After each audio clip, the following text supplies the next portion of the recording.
नमस्कार, बहुत स्वागत है आपका। मैं हूं आपके साथ सुमित शर्मा। राजधानी भोपाल से बड़ी खबर है। नेशनल हेराल्ड की 300 करोड़ रुपए की संपत्ति जब्त होगी। कोर्ट ने संपत्ति जब्त करने पर रोक नहीं लगाई है। प्रशासन संपत्ति जब्त करने की जल्द ही कार्रवाई करेगा। जिन अधिकारियों के कार्यकाल में गड़बड़ी हुई उनकी भी जांच होगी। भोपाल से बड़ी खबर आपको हम बता रहे हैं। नेशनल हेराल्ड की 300 करोड़ की संपत्ति जब्त होनी है। कोर्ट ने संपत्ति जब्त करने पर रोक नहीं लगाई है। प्रशासन संपत्ति जब्त करने की जल्द ही कार्रवाई करेगा और जिन अधिकारियों के कार्यकाल में गड़बड़ी हुई उनकी भी जांच होगी।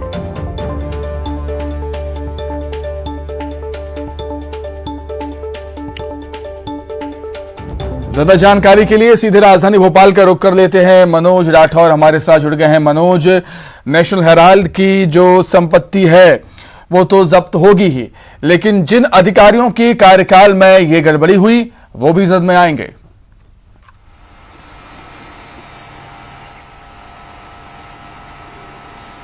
जी बिल्कुल, क्योंकि लगातार सरकार ने इस पूरे मामले में एक्शन लिया था और तमाम जांच करने के निर्देश भी जारी किए थे, लेकिन क्योंकि कोर्ट में ये पूरा मामला है और जिस तरीके से जमीन को जिस पर्पस से दी गई थी उस पर्पस से जमीन का इस्तेमाल नहीं किया, यही कारण है कि इस जमीन की लीज को जो है बीडीए ने, भोपाल विकास प्राधिकरण ने निरस्त करने का काम किया था। लेकिन क्योंकि ये पूरा मामला कोर्ट में, यही कारण था कि इस मामले में प्रशासन की तरफ से आगे कार्रवाई नहीं की गई। लेकिन क्योंकि कोर्ट की तरफ से किसी तरीके के आदेश ऐसे नहीं थे कि संपत्ति को जब्त नहीं किया जा सकता है, और यही सबसे बड़ा कारण है कि अब प्रशासन और सरकार के स्तर पर इस पर विचार किया जा रहा है। जो 300 करोड़ की संपत्ति है जिसका व्यावसायिक इस्तेमाल किया जा रहा है, जबकि अखबार के इस्तेमाल के लिए जमीन दी गई, तो उस पर किस तरीके से उसकी जब्ती की जाएगी और कोर्ट में किस तरीके से अपना पक्ष प्रशासन के द्वारा रखा जाएगा, अब इस पर मंथन जो है वो लगातार शुरू हो गया है। तो अब आने वाले समय में जल्द ही जिला प्रशासन और बीडीए की तरफ से एक पूरी कार्य योजना बनाकर इस संपत्ति को किस तरीके से जब्त करना है, 300 करोड़ की संपत्ति है, कोर्ट से किस तरीके के निर्देश लेना है, किस तरीके की बात को और किस तरीके के अपने पक्ष को कोर्ट में रखना है, ये तमाम तरीके के मुद्दे हैं, इन पर विचार किया जा रहा है। लेकिन अभी फिलहाल जो नगरीय प्रशासन मंत्री भूपेंद्र सिंह, उनका भी यही कहना है कि कोर्ट की तरफ से किसी तरीके के ऐसे आदेश नहीं आए हैं कि जिसमें संपत्ति को जब्त करने की बात से इनकार किया गया हो या संपत्ति को जब्त करने के लिए मना किया गया हो। तो अब एक ऑप्शन प्रशासन के पास यही है कि वो उस संपत्ति को, कोर्ट में अलग मामला चल रहा है, कोर्ट के मामले में किसी तरीके का दखल जो है वो प्रशासन का नहीं रहेगा, लेकिन यदि संपत्ति जब्त करने की कार्रवाई किस तरीके से आगे बढ़ेगी इस पर अब विचार किया जा रहा है। इसकी एक पूरी रूपरेखा तैयार प्रशासन के द्वारा की जा रही है कि जब लीज निरस्त कर दी गई है और इस संपत्ति को अब किस तरीके से सीज की जानी है, संपत्ति को कैसे जब्त की जानी है, इस दिशा में अब जो तेजी से काम जो है प्रशासन की तरफ से किया जा रहा है। और ऐसे में आने वाले समय में जो है इस संपत्ति को प्रशासन के द्वारा एक पूरे प्रावधान और नियम के तहत जो है वो जब्त करने का काम किया जाएगा। ठीक है मनोज, आप बने रहिए हमारे साथ, हम कुछ और खबरों पर भी आपसे जानकारी लेंगे बहुत। और अब बात करेंगे मॉनसून की। मध्य प्रदेश में 9 से ज्यादा जिलों में भारी बारिश का ऑरेंज अलर्ट जारी किया है। राजधानी भोपाल की बात करें तो यहां पर रुक रुक कर तेज बारिश का दौर जारी है लगातार। नर्मदापुरम संभाग के जिलों और छिंदवाड़ा, सिवनी, मंडला, बालाघाट, खरगोन, खंडवा, बड़वानी, अलीराजपुर, झाबुआ और धार जिले में भारी बारिश का ऑरेंज अलर्ट। शहडोल संभाग के जिलों में और कटनी, दमोह, सागर, भोपाल, रायसेन, सीहोर जिलों में भारी बारिश का ऑरेंज अलर्ट है। कई जिलों में आकाशीय बिजली गिरने की भी आशंका है।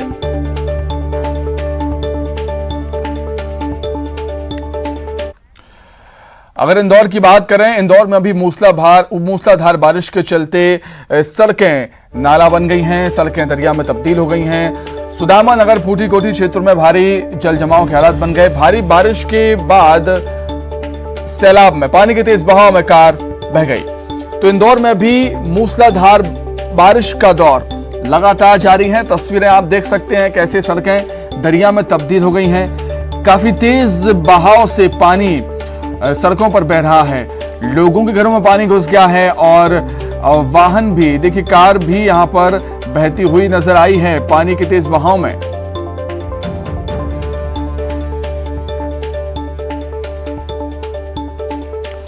तो मध्य प्रदेश में एक बार फिर मानसून एक्टिव हुआ है और मौसम विभाग का यह कहना है कि 5 सिस्टम एक साथ एक्टिव हैं। आप इससे अंदाजा लगा सकते हैं कि भयंकर भारी बारिश मध्य प्रदेश के अलग अलग क्षेत्रों में हमें देखने को मिल सकती है और मिल भी रही है। जो इंदौर की तस्वीर हम आपको दिखा रहे हैं, ये देखिए किस तरीके से पानी के तेज फ्लो में कार बहती हुई आपको नजर आ रही होगी। ये सड़कें हैं, आपको कोई नदी या नाला नजर नहीं, ये सड़कों पर ऐसा पानी बहता हुआ नजर आता है।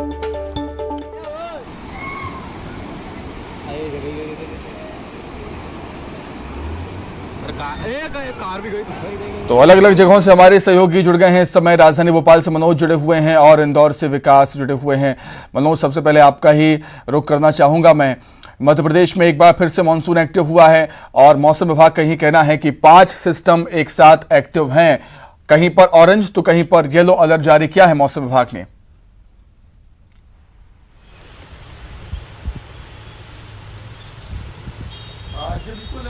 सुमित, क्योंकि जिस तरीके से कल से बारिश का दौर जारी है, ये दौर मौसम विभाग के अनुसार जो है करीब 17 अगस्त तक इसी तरीके से रुक रुक कर तेज बारिश होगी और जो संभाग है, नर्मदापुरम संभाग हो या शहडोल संभाग हो या ग्वालियर चंबल का संभाग हो, यहाँ पर भी बारिश के आसार बताए गए हैं कि यहाँ पर भी तेज बारिश होगी आने वाले दिनों तक।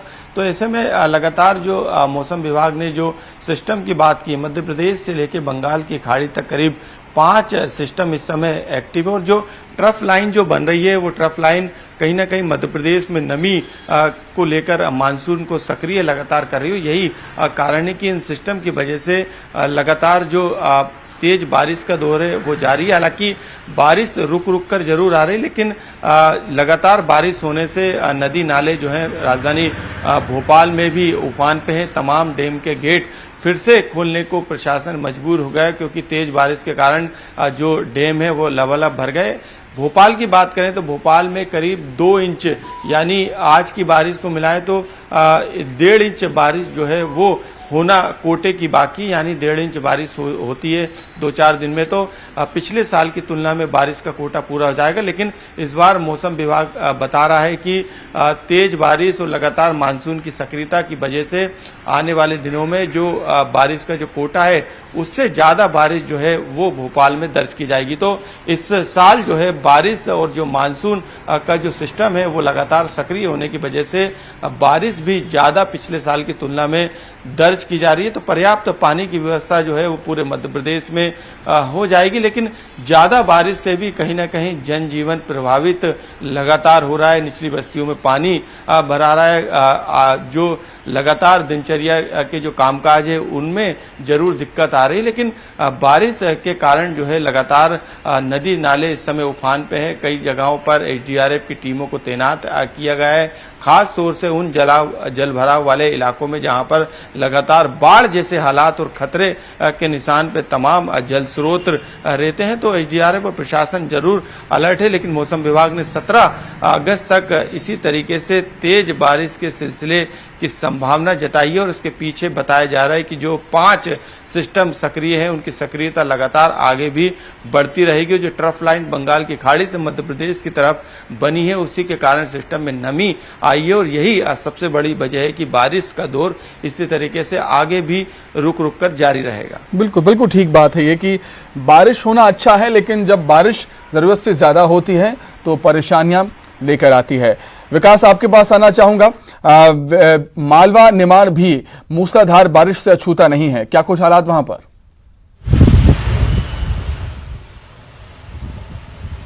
जी हाँ, बिल्कुल। कल रात से ही लगातार बारिश का दौर जारी है और खासकर इंदौर की बात की जाए, मालवा निमाड़ की बात की जाए तो पूरा ही जो मालवा निमाड़ बेल्ट है इस बार बरसात के मौसम में यहाँ अच्छी बारिश दर्ज की गई है। लेकिन बीती रात से इंदौर की बात की जाए तो काफ़ी तेज़ बारिश देखने को मिल रही है। बीती रात मूसलाधार बारिश हुई है। हालांकि ये बारिश का जो दौर है वो लगातार रुक रुक कर जारी रहता है। अभी सुबह कुछ देर रुकावट का फिर से बारिश का दौर शुरू हुआ है। काफ़ी घने बादल अभी नज़र आ रहे हैं। तो ये अनुमान लगाया जा सकता है कि आज का जो दिन है वो पूरा दिन बारिश की चपेट में रहने वाला जो शहर है पूरा दिन जलमग्न रहेगा। हालांकि कल रात जब अचानक तेज़ बारिश हुई तो इस दौरान कई ऐसी निचली बस्तियाँ थी जो जलमग्न हो गई, कई घरों में पानी तक पहुंच गया।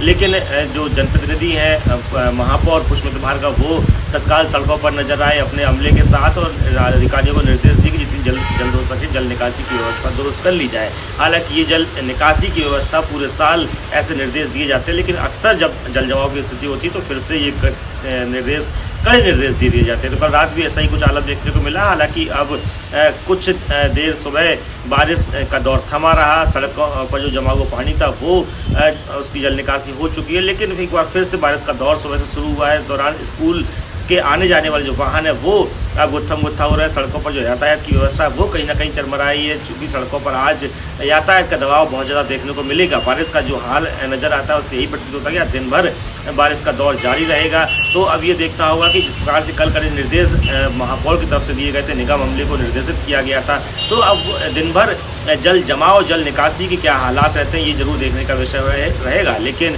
ये तय माना जा रहा है कि इस बार जो बारिश का दौर है वो अच्छा खासा देखने को मिला है और आज भी लगभग यही हाल पूरे दिन इंदौर में देखने को मिलेगा। सुमित, मनोज, एक बार फिर से आपके पास आना चाहूंगा मैं।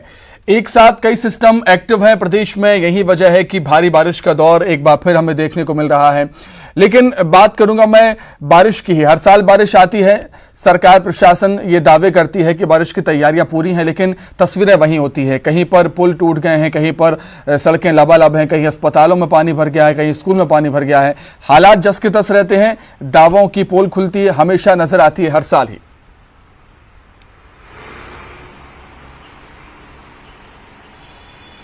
हाँ बिल्कुल, राजधानी भोपाल की यदि हम बात करें तो जमीनी स्तर पर ड्रेनेज जो सिस्टम है वो कहीं ना कहीं फेल साबित होता है। जो नालों का जो चैनल रहता है वो आपस में कनेक्ट नहीं रहता, नालों की सफाई नहीं रहती है और नाली जो छोटी छोटी कॉलोनियों से होकर गुजरती जो कि बड़े नालों में मिलती, वहां पर भी इसी तरीके की अव्यवस्था रहती है। यही कारण है कि पानी की निकासी नहीं होने की वजह से सड़कों पे पानी लबालब भर जाता है और यही सबसे बड़ी वजह रहती है कि इसका सामना आम जनता को रोजाना करना पड़ता है। सड़कों पे यदि बात करें तो जहां पर हम हमेशा देखते हैं कि पिछले साल पानी का भराव हुआ था, वहां पर आज भी भराव यदि 1 घंटे की बारिश हो जाती है तो उस दौरान हो जाता है। तो ऐसे में प्रशासन ये लापरवाही बरतता है कि वहां पर किसी तरीके की वैकल्पिक व्यवस्था को छोड़कर परमानेंट व्यवस्था नहीं करता, तो इसका खामियाजा आम जनता को भुगतना पड़ता है। हालांकि प्रशासन हर साल दावे करता है, एसडीआरएफ की तरफ से लगातार राहत और बचाव काम किए जाते हैं, लेकिन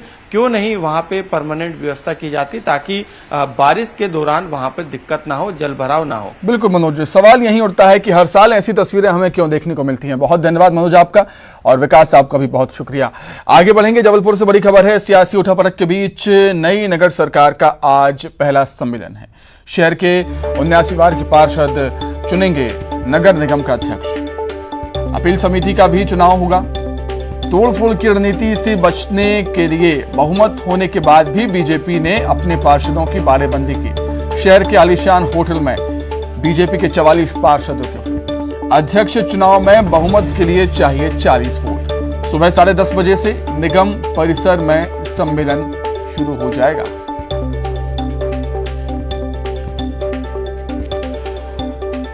तो देखिए, महापौर के चुनाव के बाद अब अध्यक्ष की बारी है। नगर निगम अध्यक्ष की आज जंग है सियासी उठापटक के बीच। हम जबलपुर की बात कर रहे हैं, जहां पर नगर सरकार का आज पहला सम्मेलन। शहर के 79 वार्ड के पार्षद नगर निगम का अध्यक्ष चुनेंगे।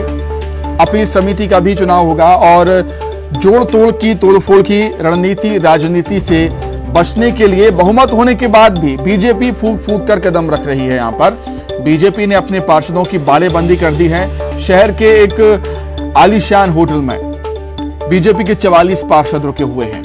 अध्यक्ष चुनाव में बहुमत के लिए 40 वोट होने जरूरी। 10:30 बजे सम्मेलन की शुरुआत।